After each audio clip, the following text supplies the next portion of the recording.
जय श्री कृष्ण सभी को। कार्तिक महात्म 24वां अध्याय। नारद जी ने कहा, देवगणों के ऐसे वचन सुनकर धर्मदत्त ने कहा, सब मनुष्य भगवान विष्णु की प्रसन्नता के लिए विविध आराधना, यज्ञ, दान, व्रत, तीर्थ तथा तपस्या आदि करते हैं, किंतु कोई ऐसा सरल उपाय बताइए कि जिसके करने से इन सबका फल प्राप्त हो। गणों ने कहा, हे द्विज श्रेष्ठ, आपका प्रश्न बड़ा श्रेष्ठ है। हम आपको भगवान विष्णु को शीघ्र प्रसन्न करने का उपाय बताते हैं। हम इतिहास सहित प्राचीन वृत्तांत सुनाते हैं, सावधानी से सुनो। प्राचीन काल में कांचीपुरी में चोल नामक चक्रवर्ती राजा राज्य करता था। उसी के नाम से उसके देश का नाम भी चोल ही प्रसिद्ध था। राजा चोल के राज्य में कोई प्राणी दरिद्र, दुखी, पापी व रोगी नहीं था। यह सब राजा के यज्ञ करने का प्रभाव था। ताम्रपर्णी नदी के दोनों किनारों पर सोनों के यज्ञ स्तंभ सुशोभित थे। हे द्विजवर, एक दिन वह राजा भगवान विष्णु के पास गया। भगवान उस समय से शैया पर योग निद्रा व सो रहे थे। राजा ने उनकी मणियों, मोतियों और स्वर्ण के दिव्य फलों फूलों द्वारा पूजा की। वह साष्टांग प्रणाम करके भगवान के चरणों के पास ही बैठ गया। थोड़ी देर बाद राजा ने अपनी नगरी कांचीपुरी के ब्राह्मण विष्णुदास को वहां आते हुए देखा। विष्णुदास भगवान की पूजा के लिए तुलसी दल और जल लिए हुए था। विष्णुदास ने वहां आकर भगवान को विष्णु सूक्त मंत्रों द्वारा स्नान करवाकर मंजरी तथा दलों से उनका विविध पूर्वक पूजन किया।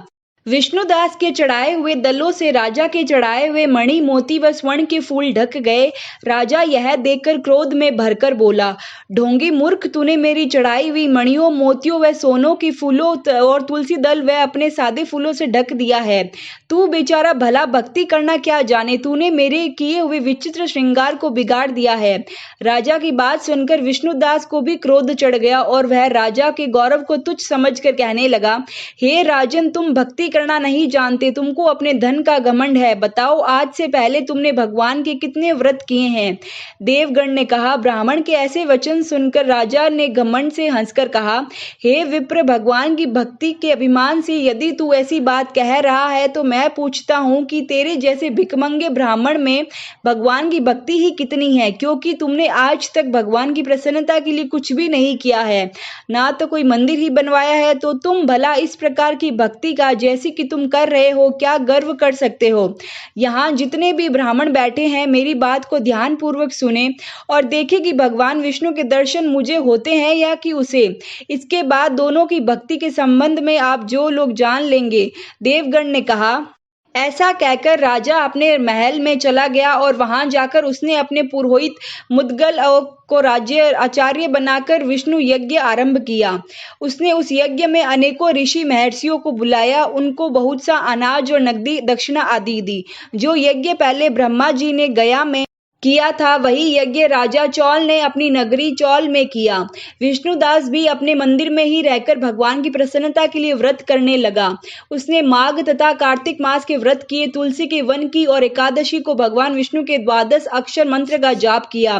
वह भगवान को प्रसन्न करने के लिए गीत गाता रहा, वह नृत्य करता रहा, नृत्य प्रति व्रत करता, भूमि पर सोता, हर समय भगवान विष्णु का स्मरण करता और सब प्राणियों में समदृष्टि से भगवान को ही देखता था। उसने भगवान को प्रसन्न करने के लिए माघ तथा कार्तिक के व्रत भी किए और उन व्रतों के नियम का पालन भी किया और उद्यापन भी किया। और इस प्रकार राजा चौल और विष्णुदास द्वारा दोनों को आराधना करते हुए बहुत दिन बीत गए। गणों ने कहा, विष्णुदास एक दिन भोजन तैयार करके भक्ति में तल्लीन था कि कोई उसका भोजन चुरा कर ले गया।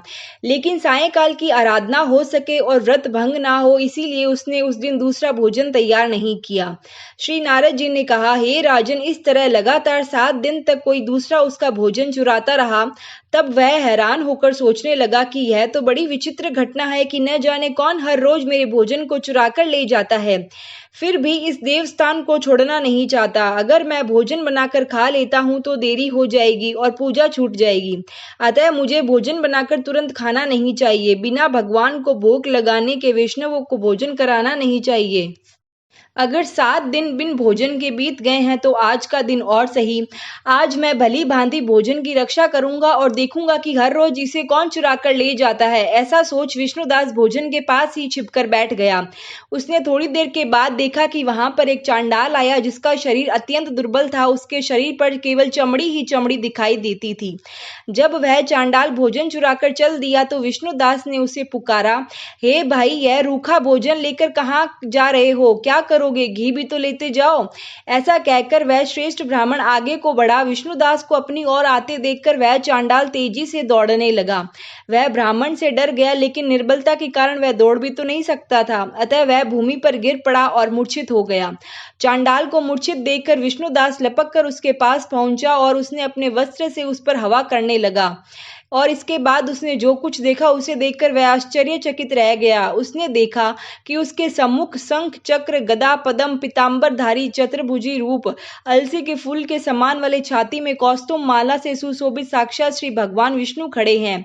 भगवान का दर्शन करके सात्विक भाव से वह मुक्त व श्रेष्ठ ब्राह्मण उनकी स्तुति तथा प्रणाम कुछ भी न कर सका।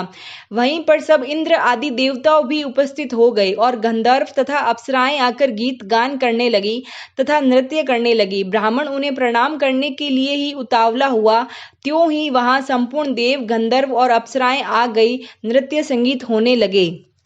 विष्णु भगवान ने अपना स्वरूप ब्राह्मण को प्रकट कर उसका आलिंगन किया और दिव्य विमान में बैठाकर उसे बैकुंठ ले गए। दिव्य विमान में ब्राह्मण को विष्णु के साथ जाते हुए चोल राजा ने भी देखा। उसने अपने गुरु आचार्य मुग्दल को कहा कि मैंने जो यज्ञादि किए हैं वह सब व्यर्थ हुए। जितनी दान दक्षिणा मैंने ब्राह्मणों को दी है वह असफल हुई। विष्णु भगवान के दर्शन नहीं हुए। विष्णुदास ब्राह्मण ने केवल श्रद्धा भक्ति की, उसके प्रभाव से विष्णु भगवान ने आकर उसको दर्शन दिए। इसीलिए भक्ति ही सर्वोपरि है। मुझे विष्णु भगवान के दर्शन के लिए राजकाज त्याग कर भक्ति करनी चाहिए। राजा के कोई पुत्र न होने के कारण उसने भांजे को राजगद्दी का अधिकारी बना दिया और आप विष्णु भगवान की भक्ति करने लगा। बहुत काल तक भक्ति करने के बाद भी विष्णु ने दर्शन नहीं दिए तो वह अग्नि कुंड में कूद पड़ा। अग्नि में प्रकट होकर विष्णु भगवान ने राजा को गोदी में उठा लिया और कहा कि मैं तेरे त्याग और भक्ति से बहुत प्रसन्न हूँ। उसका आलिंगन करके उसके दिव्य विमान में बैठाकर अपने बैकुंठ में ले गए। भगवान विष्णु ने अपने समान रूप वाले ब्राह्मण को पुण्यशील और राजा चोल को सुशील नाम देकर दोनों को अपना द्वारपाल बनाया।